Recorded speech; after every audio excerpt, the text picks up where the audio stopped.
하나님의 은혜 받으실 말씀은 마가복음 11장 22절에서 24절까지 말씀이 되겠습니다. 예수께서 그들에게 대답하여 이르시되 하나님을 믿으라. 내가 진실로 너희에게 이르노니 누구든지 이 산더러 들리어 바다에 던져지라 하며 그 말하는 것이 이루어질 줄 믿고 마음에 의심하지 아니하면 그대로 되리라. 그러므로 내가 너희에게 말하노니 무엇이든지 기도하고 구하는 것은 받은 줄로 믿으라. 그리하면 너희에게 그대로 되리라. 아멘.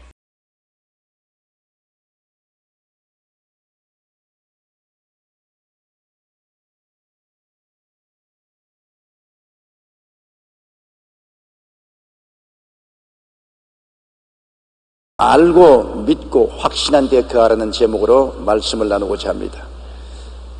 한 자매님이 심각한 건강 문제로 제게 기도받으러 왔습니다. 그는 염려하고 근심하여 마치 사형선고를 받은 사람 같았습니다. 계속하여 식사를 할 수 없고 몸은 쇠약해지고 마음의 고통도 심각했습니다. 그는 여러 증상으로 봐서 그가 읽은 신문기사나 TV에서 얻은 지식에 의하면 위암에 걸렸다고 단정을 했습니다. 제게 기도를 받은 후 병원에 가서 위 내시경 검사를 받았습니다. 그 결과 그저 가벼운 위염이 있을 뿐 암은 아니라는 확실한 지식을 얻었습니다. 그의 느끼던 감각이나 그가 생각하던 것과는 딴판이었습니다. 이제는 흔들리지 않은 확실한 지식, 거짓되지 않은 확실한 지식을 얻었습니다. 그가 올바른 건강 지식을 갖자 믿음이 생기고 자신이 생겨 확신하게 말할 수가 있게 되었습니다. 제가 그 몸의 상태를 물어보니 아직 소환은 안 되고 고통이 있지만 위암이 아닌 것을 아니 이상 조금도 두렵지 않고 건강하다는 믿음 위에서 확신에 넘치는 대답을 했습니다. 이처럼 우리는 하나님의 은혜를 누리기 위해서는 하나님의 말씀을 확실히 알아야 되는 것입니다. 우리가 환경을 바라보거나 감각에 의지하기나 느낌에 따라서 결정해서는 안 됩니다. 진짜 하나님이 주신 확실한 말씀 위에 서야 되는 것입니다. 말씀에 대한 확실한 지식이 없이는 결코 믿음이 생기지 않습니다. 믿음이 자라면 확신을 갖게 되고 믿음의 선언을 하게 되고 태산을 옮기는 기적이 일어나게 되는 것입니다. 첫째로 로마서 10장 17절에 믿음은 들음에서 나며 들음은 그리스도의 말씀으로 말미암느니라고 말씀했었습니다. 세상적인 믿음은 세상적인 지식에서 생겨납니다. 우리 감각과 경험과 이성적 깨달음에서 오는 지식을 가지고 세상에 우리가 살고 있지 않습니까? 우리가 우편국에 편지를 맡기면 목적지에 도달할 것을 믿습니다. 어떻게 믿습니까? 이것은 우리의 경험을 통해서 믿습니다.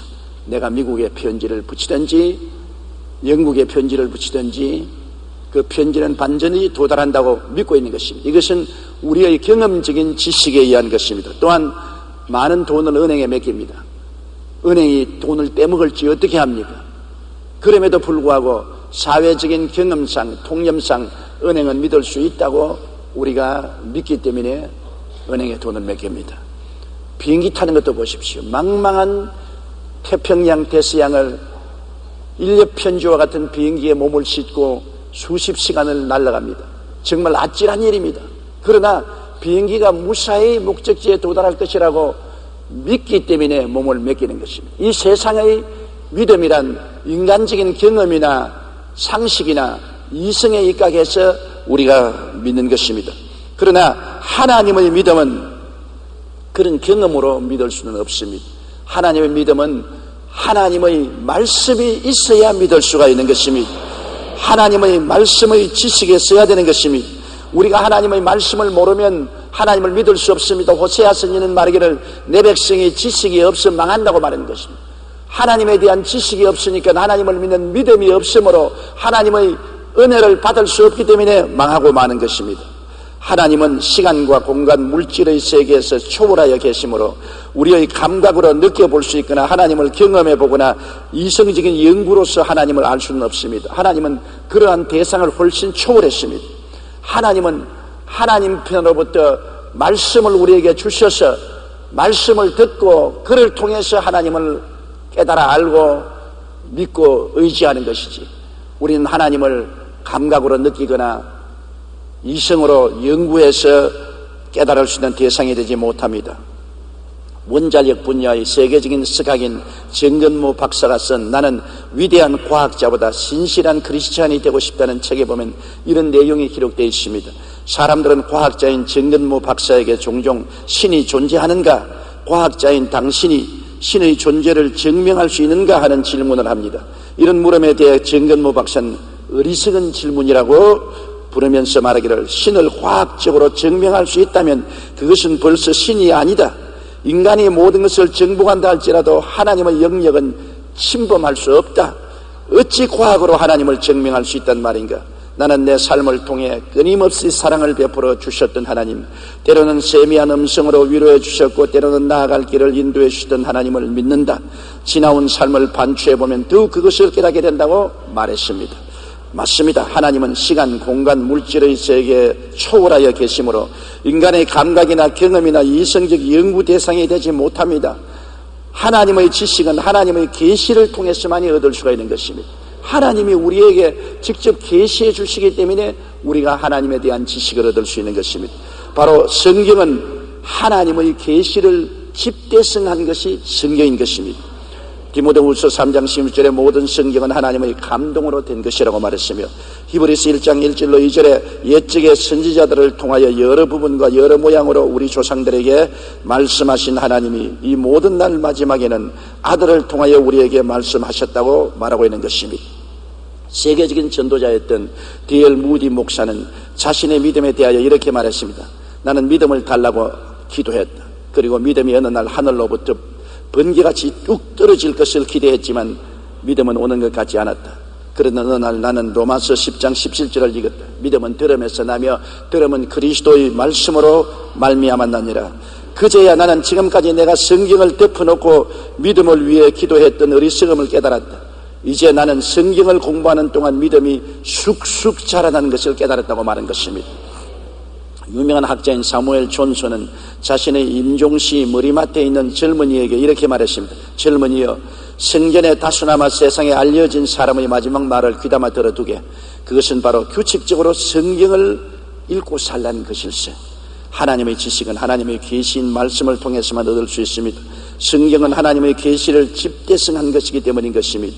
선교사였던 데이빗 리빙스톤이 아프리카에서 16년간을 섬긴 후 스코틀랜드로 돌아왔을 때 글래스고 대학에서 강의를 해달라는 부탁을 받았습니다.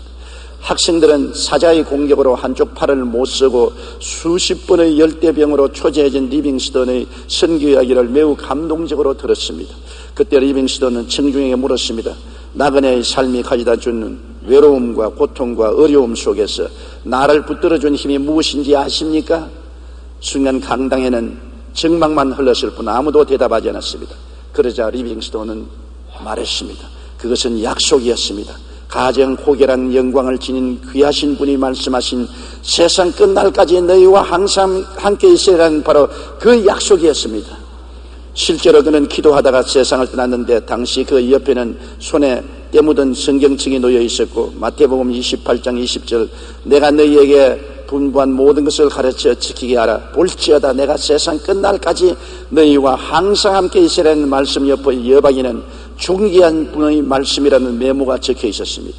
이 세상을 살아갈 때나 세상을 떠날 때나 하나님께서 나와 같이 계신다는 확신을 어디에서 얻을 수가 있습니까? 그것은 하나님의 약속의 말씀뿐인 것입니다. 우리가 믿을 것은 영원히 변치 않은 하나님 말씀뿐인 것입니다. 우리는 하나님의 말씀은 저 하늘이 무너지고 이 땅이 꺼져도 1.1핵도 변치 않은 것을 알고 믿습니다. 성령님의 가르침도 역시 한 가지입니다. 하나님의 성령은 하나님 말씀을 우리에게 깨달아 알게 하실 뿐 아니라 하나님의 말씀을 우리에게 가르쳐 주십니다.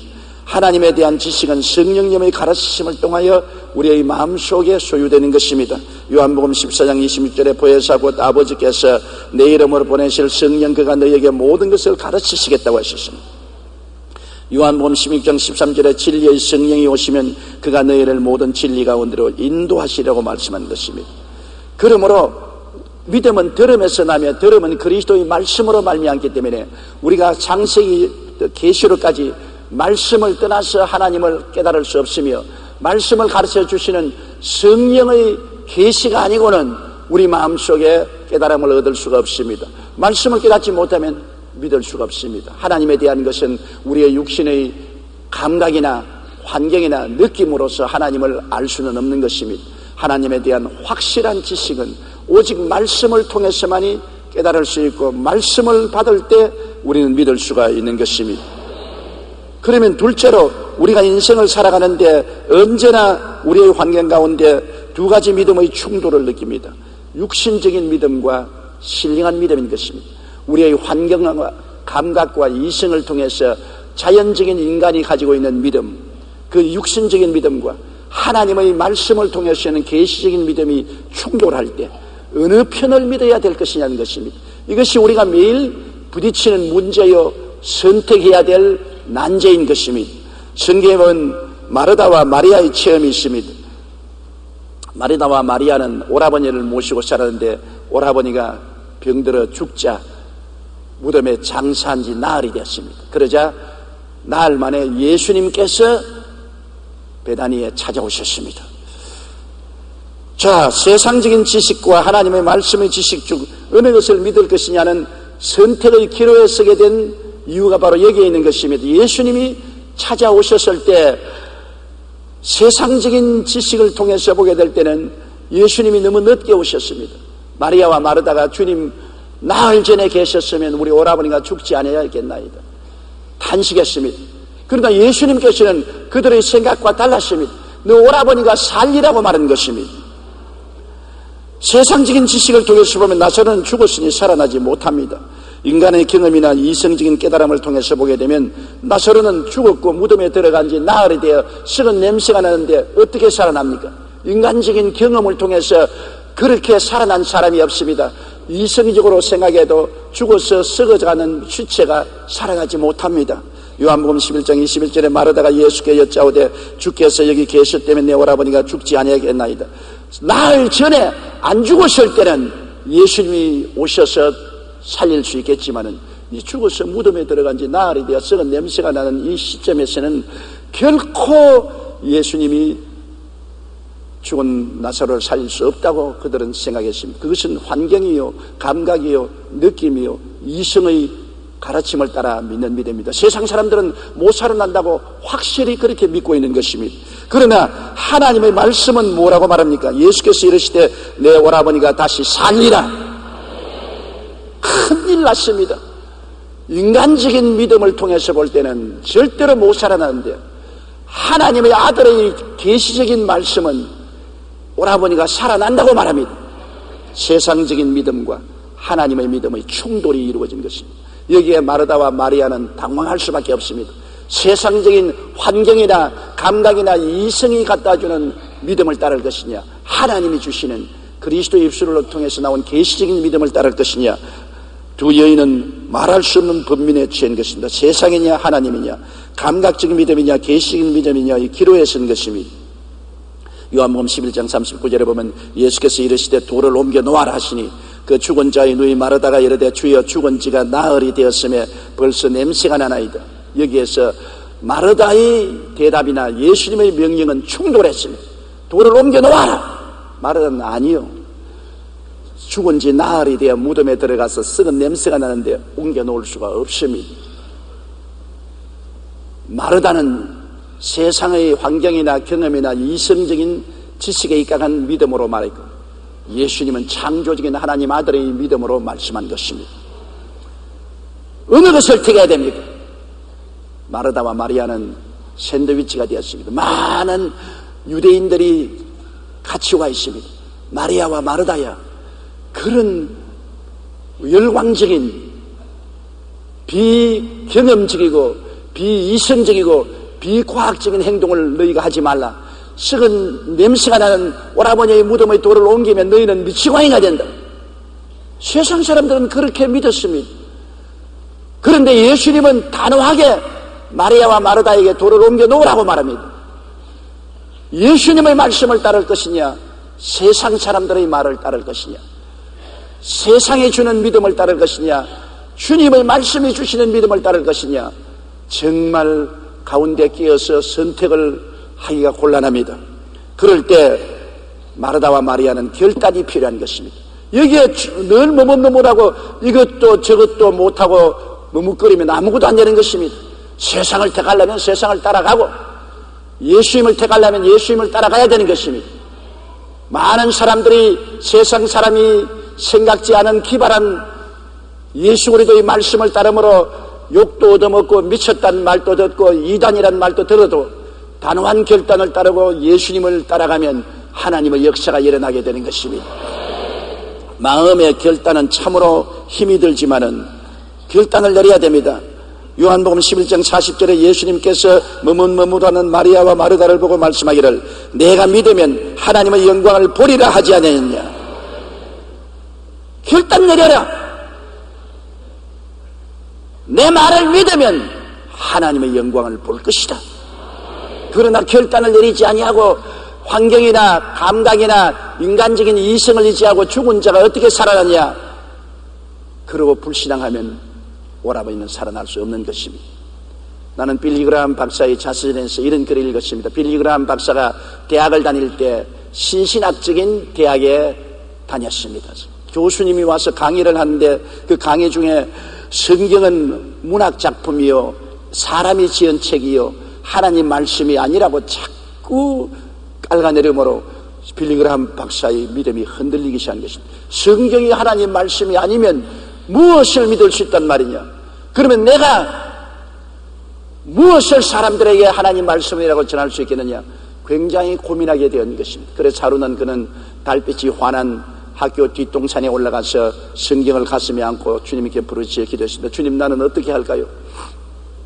교수들이 와서 가르치는 강의를 들으면은 성경은 하나님 말씀이 아니고 인간의 문학 작품이요 인간의 말이지 하나님 말씀이 아니라고 한다. 내가 그 강의를 듣다가 나니까 성경에 대한 믿음이 사라지고 하나님에 대한 믿음이 흔들립니다. 나는 어떻게 할까요? 그러자 하나님의 계시의 말씀이 달빛처럼 그 마음속에 들려왔습니다. 너는 두말하지 말고 창세기부터 계시록까지 기록한 하나님 말씀을 하나님 말씀으로 받아들이기로 마음의 결단을 내려라. 흔들하지 말라. 세상 말에도 귀를 기울이고 하나님 말씀에도 귀를 기울이게 하지 말고 단호하게 성경은 하나님 말씀으로 받아들이기로 마음의 결단을 내려라. 그래서 빌리 그라함 박사가 주님, 오늘 이 시간부터 교수들이 뭐라고 말하든지 학자들이 뭐라고 말하든지 나는 상관하지 않고 하나님의 성경은 하나님 말씀으로 받아들이기로 결단을 내렸었습니다. 오늘부터 하나님을 성경을 통해서 믿습니다. 그러고는 빌리 그라함 박사는 일생 동안 흔들리지 않았다고 말했습니다. 그렇기 때문에 그의 설교 말씀에 언제든지 성경이 이렇게 말씀하시기를 절대 권위를 가지고 설교했고 수많은 영혼들을 주께로 인도할 수가 있었던 것입니다. 결단을 내려야 될 시간이 있습니다. 파스칼은 신앙이란 각 개인이 결단을 내려야 할 도박과 같다고 말했습니다. 그는 인간의 이성으로는 하나님이 있다는 것을 증명할 수도 없고 하나님이 없다는 것도 증명할 수 없다고 말했습니다. 오히려 하나님이 있다고 믿기로 결단하고 살아가는 사람에게 숨어 계시는 하나님께서 자신을 드러내신다고 말씀하셨습니다. 하나님을 증명하려고 하면 인간의 힘으로는 증명 못합니다. 하나님은 시간과 공간과 물질을 초월해서 계신 분이기 때문에 무엇으로 증명할 수 없습니다. 하나님이 있다고도 할 수 없고 없다고도 할 수 없습니다. 그러나 하나님이 계시다고 마음에 믿기로 결단을 하고 나가면 하나님이 계시해 주시는 것입니다. 하나님이 마음에 고요하고 잠잠하게 은혜를 주시고 성령으로 말씀하여 주시고 인도하여 주심으로 살아계신 하나님을 체험하게 되고 하나님과 함께 사는 경험을 얻게 되는 것입니다.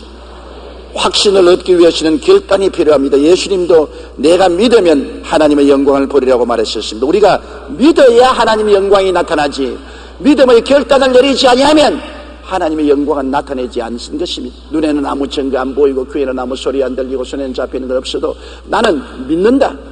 살든지 죽든지 흥하든지 망하든지 성하든지 쇠하든지 주님을 믿고 난 나간다. 결단을 내리고 나가면 하나님의 영광을 보게 되는 것입니다. 하나님이 기뻐하시고 내 믿은 대로 될지어다. 믿음을 통해서 하나님이 역사하여 주시는 것입니다. 셋째로 일반적인 믿음과 확신의 차이가 있는 것을 우리가 알아야 되는 것입니다. 우리가 믿기는 믿어도 그 믿음 가지고는 안 됩니다. 확신을 가져야 되는 것입니다. 예수님의 제자들을 보면 3년여 동안 예수님과 함께하며 말씀을 배우고 기적을 보았습니다. 요한복음 20장 30절로 31절에 예수께서 제자들 앞에서 이 책에 기록되지 아니한 다른 표적도 많이 행하였으나 오직 이것을 기록하면 너희로 예수께서 하나님의 아들 그리스도이심을 믿게 하려 함이요 또 너희로 믿고 그 이름을 힘입어 생명을 얻게 하려 함이라고 말한 것입니다. 그들은 예수님을 믿는다고 3년 반 동안 따라다니며 말씀을 듣고 예수님의 사역을 보고 기적도 체험했습니다. 확실히 믿는다고 생각했습니다. 그러나 겟세마네 동산에서 도전을 받았을 때 다 예수님 버리고 도망쳤습니다. 그들은 예수님이 하나님의 아들이라고 믿고 있었습니다. 예수님을 죽는 데까지 따라가겠다고 고백도 했습니다. 베드로가 마가복음 14장 31절에 보면 힘있게 말하되 내가 주와 함께 죽을지언정 주를 부인하지도 않겠나이다 하고 모든 제자도 이와 같이 말했느니라. 그래놓고 난 다음 겟세마네 동산에서 대제사장에 보낸 종들과 유대인의 군인들과 로마 군인들이 예수님을 잡으러 왔을 때 모두 다 예수님을 버리고 주랭랑을 쳤습니다. 그들의 믿음이 어디 있습니까? 안 믿은 것 아닙니다. 믿기는 믿었는데 그렇게 믿음이 허약했습니다. 생명을 바꿀 만한 믿음이 없었습니다. 제임스 케네디 박사의 크리스찬의 생활 교리라는 책에 보면 동유럽의 공산주의 국가에 있었던 일이 기록되어 있습니다. 한 지역의 크리스찬들이 여느 주일처럼 군인들의 눈을 피해 주일 예배를 드리고 있었습니다. 그때 갑자기 기관총을 가진 2명의 공산당이 들어와서 예배를 중지시키고 기관총을 노리면서 사람을 위협했습니다. 소리질러 말하기를 이 벌레 같은 놈들아, 너희들은 이 땅에 있을 필요가 없다. 우리는 너희를 다 쏴 죽이겠다. 그러나 지금이라도 믿음을 버리고 이 모인 장소에서 떠나가면 살려주겠거니와 끝까지 믿겠다고 버티고 이 자리에 앉아있으면 모두 다 총살하겠다. 그 말에 몇몇 사람들은 자리에서 벌떡 일어나더니만 털털 털고 그냥 에이 예수 별나게 믿다가 큰일 나겠다 그러고 나가버렸습니다. 그러나 많은 사람들은 나가지 않고 죽음을 각오하고 그 자리에 앉아있습니다. 그 몇 사람이 나가자마자 군인들이 문을 꽉 닫고 그 다음에 총을 내려놓더니만 여러분 걱정하지 마십시오. 우리도 예수 믿는 사람입니다. 가짜들하고 같이 믿으면 반드시 고발할 테니까 가짜들을 먼저 쫓아내고 난 다음에 여러분과 함께 예배드리러 왔으니 이제 안심하고 예배를 드리십시다. 그랬다는 기록이 기록되어 있습니다. 믿음이 희미하면 시험을 당할 때 쉽게 예수님을 버립니다. 믿고 확신한 데 거해야 되는 것입니다. 그냥 믿는 것이 아니라 확신한 데 거하게 되는 것입니다. 성경도 믿고 확신한 데 거하라는 것입니다. 일반적인 사람은 그냥 믿습니다. 그냥 믿습니다. 그렇게 말하다가 어려움을 당하면 버리죠. 확신한 데 거하는 사람은 목숨을 내어놓습니다. 예수님의 제자들은 믿기는 믿었으나 확신한 데 거하지 못했습니다. 겟세마네 동산에서 예수님을 다 버리고 도망을 친 것은 안 믿었게 되는 것이 아닙니다. 믿기는 믿었으나 확신하지 못했습니다. 그러나 그 이후에 그 제자들이 한 사람도 남김없이 목숨을 바쳐 순교를 당하면서 그리스도를 증거했습니다. 무엇이 그들을 변화시켰습니까? 무엇이 그들을 일반 믿는 자에게서 확신하는 자로 변화시켰을까요? 그들은 예수님의 실상에 대한 확실한 지식을 얻었기 때문인 것입니다. 그들은 예수님을 버리고 도망쳐서 보니까 예수님이 끌려가서 십자가에 처형당하는 것을 직접 보았습니다. 그들은 암담한 절망에 처했습니다. 그들의 스승이요 구주란 예수님이 십자가에 못 박혀 죽는 것을 보고 암담했습니다. 예수 그리스도께서 무덤에 들어간 것을 보았습니다. 확실히 보았습니다. 이제 예수님 시대는 끝났다고 생각했습니다. 예수님의 죽으심을 확실히 보고 무덤에 들어간 것을 확실히 보았습니다. 그건 거짓이 될 수 없습니다. 그런데 사흘 만에 확실히 부활하신 예수님이 그들에게 나타나셨습니다. 의안이 벙벙했습니다. 예수님이 그들 모임 가운데 나타나셔서 대화도 하시고 생선도 잡수시고, 또 예수님께서 게네사렛 바닷가에서 음식을 준비해서 빵을 구워서 주시고 생선도 구워서 주시고 함께 식사를 했습니다. 분명히 그들 앞에 십자가에서 죽는 것을 보았고 분명히 장사되는 것을 보았는데, 그 예수님이 또 부활하셔서 동해 번쩍 서해 번쩍 하면서 그들의 모임 가운데 나타난 것을 너무나 분명히 보았었죠. 그리고 그들 보는 앞에서 주님이 하늘로 성천에 올라가고, 그리고 약속한 성령을 오순절 아래 부으셔서 그들이 다 성령을 충만히 받고 성령이 말하게 하심을 따라 다른 방언으로 말하게 하는 것입니다. 그러니 그들은 이 너무나 확실한 지식에 이제는 일반적인 믿음이 아니라 확신하게 되었습니다. 아, 예수를 믿으면 죽어도 살고 살아서 믿으면 영원히 죽지 않는다. 너무나 뚜렷하게 죽은 예수님이 살아서 그들 가운데 나타난 것을 보고 성천한 것을 보았기 때문에 이제는 걱정이 없습니다. 이제는 살아도 좋고 죽어도 좋다. 살든지 죽든지 죽을 것이다. 살아서 천당 가도 좋고 죽어도 천당 가니 좋다. 예수 그리스도의 복음은 너무나 확실하다. 이제는 그냥 믿는 것이 아니라 확신하게 된 것입니다. 사도행전 2장 22절로 24절에 너희도 아는 바와 같이 하나님께서 나사렛 예수로 큰 권능과 기사와 표적을 너희 가운데 베푸사 너희 앞에서 그를 증언하였느니라. 그가 하나님께서 정하신 뜻과 미리 하신 대로 내어준 바 되었거늘 너희가 부없는 자들의 손을 빌려 못 박아 죽였으나 하나님께서 그를 사망의 고통에서 풀어 살리셨다고 담대하게 말할 수 있었습니다. 그 확신이 죽음조차 초월하게 만들었습니다. 너무나 확실하니까 이제 죽는 건 끝나지 않습니다. 예수님이 내가 너희를 위하여 처소를 예비하러 가느니 가서 처소를 예비하면 다시 와서 나 있는 곳에 너희도 함께 있게 하겠다는 말씀 너무나 확신하게 된 것입니다.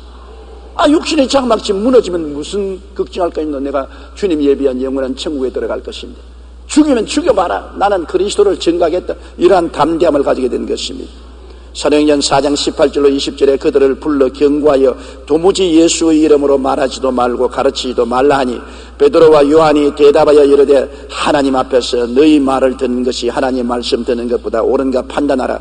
우리는 보고 들은 것을 말하지 아니할 수 없다 하니. 보십시오.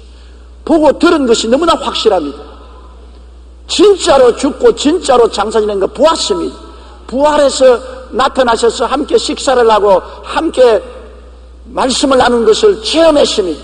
보는 앞에서 성천하는 것을 보았습니다. 다시 오겠다는 약속도 들었습니다. 이제 더 이상 무엇을 의심할 수 있는 것입니까? 이제는 믿음이 아니라 확신인 것입니다. 사도행전 20장 24절에 바울 선생님이 말한 것을 보면 내가 달려갈 길과 주 예수께 받은 사명 곧 하나님의 은혜의 복음을 증언하는 일을 마치려 하면 나의 생명조차 조금도 귀한 것으로 여기지 아니한다고 말한 것입니다. 로마서 8장 35절에 누가 우리를 그리스도의 사랑에서 끊으리요? 환난이나 공고나 박해나 기근이나 즉시나 위험이나 칼이냐? 내가 확신하노니 사망이나 생명이나 천사들이나 권세자들이나 현재일이나 장래일이나 능력이나 높음이나 깊음이나 다른 아무 어떤 피조물이라도 우리 주 그리스도 예수 안에 있는 하나님의 사랑에서 끊을 수 없으려는 이러한 확신을 갖게 된 것입니다. 유세비우스 교회사에는 예수님의 12제자의 순교 일지가 기록되어 있습니다. 그들이 얼마나 확신했던지, 그냥 믿었을 때는 겟세마네 동산에서 예수님을 버리고 다 도망쳤으나 죽었다가 부활해서 함께 식사를 하고 성천하고 보내신 성령을 받고 난 다음에 그들의 믿음은 확신으로 변했기 때문에 모두 다 죽음으로써 그들의 증거를 인쳤습니다. 왜 하나님은 12제자를 다 순교하게 했습니까? 그것은 예수 그리스도의 복음이 너무나 확실하기 때문에 죽음으로도 부인하지 않는다는 것을 훗날에 보여주기 위한 것입니다.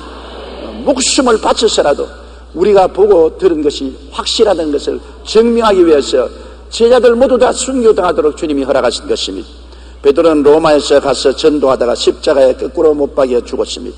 안드레는 헬라에 가서 전도하다가 아가야성에서 X자형 십자가에 줄로 매달려 죽임을 당했습니다. 야고보는 예루살렘에서 헤로데에게 칼로 목베어 죽임을 했습니다. 요한은 예수님의 유언대로 마리아를 모시고 살다가 주 70년 예루살렘이 로마에게 멸망당한 후에 에베소에 가서 전도하다가 핍박을 당해 끓는 기름 가마에 던져졌지만 튀어나왔습니다. 놀란 박해자들이 그를 밤모섬으로 휴양 보내고 거기서 요한은 묵시를 받아 계시록을 기록한 후 세상을 떠났습니다. 빌립은 소아시아 부르기아에 가서 전도하다가 기둥에 매달려 죽임을 당했습니다. 바돌로메는 알마니아에 가서 전도하다가 거꾸로 십자가에 매달려 죽임을 당했습니다. 도마는 인도에 가서 전도하다가 창에 맞아 죽었습니다. 마태는 이티오피아에 가서 전도하다가 목베임을 당했습니다. 알페오의 아들 야곱은 성전 꼭대기에서 떨어뜨려 죽임을 당했습니다. 가나안인 시몬은 애굽에 가서 전도하고 유대에 돌아와서 전도하다가 활에 맞아 죽었습니다. 야고보의 아들 유다는 바사에 가서 전도하다가 활에 맞아 죽었습니다. 가룟 유다 대신 선출된 제자 마띠아는 이티오피아에 가서 전도하다가 돌에 맞아 죽었습니다. 고난 앞에서 예수님을 버리고 달아났던 제자들이지만 예수님의 부활과 성천을 경험하고 성령을 받자 예수님의 실상에 대한 확실한 지식을 가졌기 때문에 죽음으로 증명했습니다. 말로만 증거한 것이 아닙니다. 예수를 부인하면 살려주겠다고 하는데도 불구하고 그들은 절대로 예수를 부인하지 아니하고 목숨을 내어놓아서 피로써 그들의 증거에 도장을 찍었습니다. 그렇기 때문에 여러분, 예수님의 제자들의 순교란 의미가 깊습니다. 그들이 그냥 믿는 자가 아니라 확신한 자가 된 것은 진짜로 그리스도가 하나님의 아들인 것을 체험했기 때문인 것입니다. 그가 십자가에 죽는 것도 진짜고, 무덤에 들어간 것도 진짜로 보았고, 부활하신 것도 진짜로 보았고, 눈앞에서 성천한 것도 보았고, 약속한 성령을 보내신 것을 체험한 그들은 이제는 의심할 도리가 없었습니다. 의심이 들어갈 틈이 없었습니다. 죽음으로써 그들의 증거를 다 확인한 것입니다. 이처럼 여러분, 예수 그리스도가 구주된 것은 확실한 사실인 것입니다. 진리의 말씀은 거짓이 없습니다. 예수님이 우리 위해서 십자가에 돌아가시고 부활하셔서 성천하시고 하늘에 우리의 있을 곳을 예비한 것은 틀림없는 사실인 것입니다. 두려워할 필요고 놀랄 필요가 없습니다. 땅에 있는 장막집이 무너지면 손으로 짓지 않은 영원한 집이 우리를 위해서 예비해 있는 것입니다. 우리가 살면 주를 위해서 섬기고 죽으면 천당 가는 건 너무나 확실한 것입니다. 그렇기 때문에 예수 믿는 삶은 두려워하고 놀라는 삶이 아니라 편안한 삶이 되는 것입니다. 이렇기 때문에 우리는 머릿속 믿음을 가지지 말고 마음속 확신을 가져야만 되는 것입니다. 지식은 머릿속에 있지만 깨달음은 마음속에 들어오는 것입니다. 깨닫지 못한 지식은 머릿속 믿음이요 깨달은 지식은 마음속의 믿음이 되는 것입니다. 마태복음 13장 23절에 말씀을 듣고 깨달으라고 말했었습니다. 골로새 2장 2절에는 확실한 이해의 모든 풍성과 하나님의 비밀인 그리스도를 깨닫게 하려 함이라. 그냥 아는 것하고 깨닫는 하고는 굉장히 틀립니다. 우리가 성경을 들을 때 그렇구나, 창세기부터 계시록까지 성경의 지식을 가지고 있어도 마음속에 깨닫지 못하면 내 것이 안 됩니다. 예수님이 위대한 성자요 종교인이라고 사람들은 다 알고 있습니다. 깨달으면 내 구주라는 것을 알게 되는 것입니다. 깨닫는 것은 사람의 힘으로 깨닫지 못합니다. 성령이 오셔야 깨닫게 하는 것입니다. 수십 년 교회에 왔다 갔다 해도 성령을 받지 않으면 예수님이 구주인 것을 깨닫지를 못합니다. 아무리 성경 말씀을 들어도 깨닫지 못하면 나에게는 그 성경 말씀이 아무 관계가 없는 것입니다. 믿음은 깨달아야 마음속에 들려오는 것입니다. 깨달으면 큰 보배를 얻는 것입니다. 늘 길거리 옆에 버려진 돌멩이인 줄 알고 왔다 갔다 하다가 나중에 깨닫고 보니 그게 금덩어리와 같습니다. 그저 성경 말씀 창세기부터 계시록까지 말씀을 읽습니다. 하나님 말씀이다 그렇게 읽습니다. 그러나 어느 날 성령이 오셔서 그 진리의 말씀을 깨닫게 해주시면 기적이 일어나게 되는 것입니다. 놀라운 역사가 일어나게 되는 것입니다. 나는 선교사 한 사람이 간암으로 죽어가다가 기적적으로 살아난 기사를 읽어본 적이 있는데, 이분이 선교사로서 복음을 외국에 가서 전도하고 성경을 잘 아는 사람이었어요. 간암에 걸려서 사형 선고를 받고 선교지에서 고향으로 돌아와서 죽을 날을 기다리는데, 하루는 양지볕에 글상을 갖다 놓고 글상에 앉아서 햇빛을 쬐이면서 성경을 읽고 있었습니다. 여느 때와 같이 그냥 성경 공부하는 것입니다. 그런데 베드로전서 2장 24절을 읽게 되는 것입니다. 제가 채찍에 맞음으로 너희가 나음을 얻었나니. 옛날 또 그 말씀 수없이 읽었습니다. 지식을 가지고 있어요. 그 성경을 외우고 있었습니다. 그러나 그날은 그 성경을 읽자 그 성경에서 성령의 빛이 비춰서 마음에 깨닫게 된 것입니다. 깨달음을 주었습니다. 예수께서 2000년 전에 나의 연약한 것을 친히 담당하시고 병을 짊어지시고 채찍에 맞으심으로 나는 벌써 2000년 전에 나음을 입은 사람이구나. 지금 병들어 있는 것은 거짓되고 헛된 것이다. 이 마귀의 거짓말이다. 내가 병들어 있을 필요가 없지 않느냐. 깨달음이 왔습니다. 전에는 깨달음이 없을 때는 좋은 하나님의 말씀이다 그랬지만 깨달음이 오자 그는 부인에게 여보 나 옷 갖다 주시오. 왜요? 나 이 환자의 복을 벗고 이제 평상복으로 갈아입고 일을 해야 되겠습니다. 아니 당신 어떻게 그러려니? 아니야, 나는 여튼 주 병자인 줄 알았는데 오늘 성경 읽어보니까 병자가 아니네. 잘못 알았어. 여태까지 병자인 줄 알고 환자복 입고 걸상에 앉아서 죽을 날을 기다렸는데 오늘 깨닫고 보니까 병자가 아니야. 예수님 안에서 완전히 나은 사람이야. 부인은 깨닫지 못하니까 아니 여보 안 돼. 무리하면 안 돼. 일어나면 안 돼. 깨닫지 못한 부인은 성경 말씀을 보고도 안 된다고 자꾸 말렸는데 깨달은 남편은 내 여태까지 몰랐어. 속았어. 나 병자 아니야. 걱정하지 마. 옷 갈아입고 그 길로부터 성경 들고 신방하고 설교하고 부흥회하고 나갔는데 깨끗이 나와버리고 말았다는 길을 이었습니다. 깨달음이란 얼마나 중요한지요. 성령이 오신 것은 우리에게 주의 말씀을 깨닫게 하기 위해서 역사하여 주시는 것입니다. 그러므로 항상 하나님 말씀 들을 때나 성경 읽을 때 성령님을 인정하고 환영하고 모시드리고 의지하며 성령께 깨닫게 해달라고 부탁해야 되는 것입니다. 넷째로 우리가 깨달은 말씀을 믿었으면 담대하게 입술로 시인해야만 되는 것입니다. 하나님의 지식을 믿고 깨달아 확신하면 인정사정 보지 말고 입술로 시인해야 되는 것입니다. 성경이 그렇게 말하고 있지 않습니까? 하나님을 믿어라. 누구든지 이 산들을 명하여 저 바다에 던져라 하고 그 말한 것이 이룰 줄 마음에 믿고 의심하지 아니하면 그대로 되리라. 사람들은 저보고 말합니다. 어떻게 당신 감히 병자 위에 기도하고 암이 나았다, 관절염이 나았다, 귀머거리가 나았다, 당뇨병이 나았다 그렇게 말할 수가 있습니까? 저희 속을 버선 뒤집어 보이듯이 싹 뒤집어 보이고 싶은 생각이 정말 간절히 나요. 병자 위에 기도하고 난 다음에 깨달음이 오는 것입니다. 그냥 지식이 아닙니다. 그런 병자가 나았다는 깨달음이 성경으로 오는 것입니다. 내가 마음대로 말하는 것이 아니에요. 마음에 깨달음이 오면 그 다음에는 하나님을 믿고 강하고 담대하게 말합니다. 이 산들에 명하여 저 바다에 던지라고 말해야 기적이 일어나기 때문에 깨달음이 없는데 말하면 엉터리죠. 그러나 깨달음이 있으면 믿을 수가 있고 믿음으로써 담대하게 말하면 내 말한 대로 이루어질지어다 하나님의 역사가 일어나는 것입니다. 마가복음 11장 23절로 24절의 말씀을 우리는 마음속에 늘 생각해야 됩니다. 그 말하는 것이 이룰 줄 믿고 마음에 의심하지 않으면 그대로 되리라. 내가 너에게 말하니 무엇이든지 기도하고 구한 것은 받은 줄로 믿어라. 그리하면 너희 그대로 깨달아지면 받은 줄로 믿게 되고 받은 줄로 믿게 되면 강하고 담대하게 입술로 말을 해야 되는 것입니다. 입술로 시인하는 것이 우리 마음속에 믿음을 풀어놓는 것입니다. 마가복음 9장 23절에 할 수 있거든요. 무슨 말이냐? 믿는 자에게는 능치 못하는 일이 없나니라고 말했었습니다. 히브리서 10장 38절에 나의 의인은 믿음으로 말미암아 살리라. 또한 뒤로 물러가면 내 마음이 저를 기뻐하지 아니하리라고 말한 것입니다. 그렇기 때문에 우리가 믿은 바를 말해야 돼요. 예수님께서도 항상 내 죄 사함을 바란다니라. 내 침상을 들고 집으로 돌아가라. 내가 고침을 받았다. 주님께서 말씀으로 용서하시고 치료하시고 귀신을 쫓아내시고 기적을 행하신 것입니다. 우리는 예수 그리스도의 자녀들로서 그리스도를 따라서 우리도 깨닫고 믿어진 것을 입술로 말을 해야 되는 것입니다. 나는 죄에서 노예남을 받았나니라. 나는 거룩함을 입었나니라. 나는 치료함을 받았나니라. 나는 축복을 받았나니라. 사망과 엄부를 이겼나니라.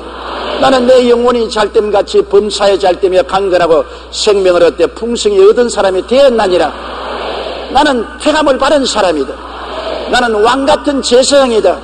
나는 거룩한 나라다. 나는 그의 소유된 백성이 되었다. 담대하게 깨달은 바를 입술로 늘 시인하면 그대로 되는 것입니다. 우리는 불확실성과 불안과 두려움의 안개 속에 살고 있습니다. 그러나 하나님의 말씀을 알고 믿고 깨달아 확신을 하게 되면 강하고 담대하게 창조적인 신앙 고백을 하여 운명과 환경을 다스리며 살 수 있는 것입니다. 인생은 파도치는 바다와 같습니다. 바람이 불고 파도가 치고 물보에 칩니다. 거기에 빠져 들어가는 사람도 있고 파도 위를 걸어가는 사람도 있습니다. 베드로는 파도 위를 걸어가다가 나중에 의심함으로 빠졌습니다. 우리 예수 믿는 사람은 주를 바라보고 믿고 확신하고 강하고 담대하게 선언함으로 인생의 파도를 밟고 걸어갈 수도 있고 불신앙함으로 파도에 빠질 수도 있는 것입니다. 여러분 모두 다 예수 그리스도의 이름으로 말씀을 깨달아 알고 진리 위에 서서 승리적인 삶을 살게 되시기를 주의 이름으로 축복합니다. 다 같이 고개시켜 기도드리겠습니다. 사랑이 많으신 우리 아버지 하나님, 우리는 믿고 확신할 수 있는 말씀을 가지고 있음을 감사합니다. 우리 인생에 하나님이 믿고 확신할 수 있는 성경을 주신 것을 너무나 감사하고, 또 우리 주 예수님이 사람으로 오셔서 우리 보는 앞에서 죽으시고 장사진에 번떼시고 우리 보는 앞에서 부활하고 승천하셔서 의심할 수 없는 확신을 허락하여 주신 것을 감사합니다.